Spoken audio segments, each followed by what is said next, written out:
On Thursday bado tulikuwa tunamtafuta. Friday, Saturday ndio tulimpata ameuawa, amekatwa vibaya, ana uvundo, na Boda hajawahi kosea mtu yote.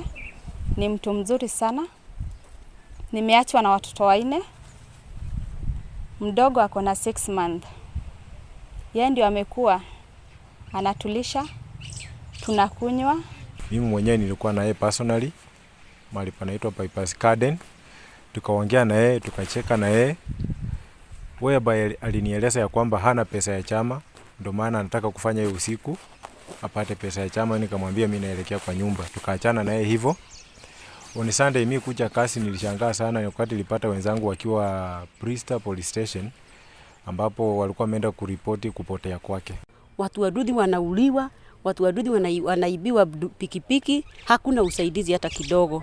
Sasa ningeomba hii area yetu ya Theta, sababu post moja iko pale Bristol, nyingine iko Darasha. Hapa area ya center ya Juja ama area hapa ya Bypass, ningeomba tukue na kaposti.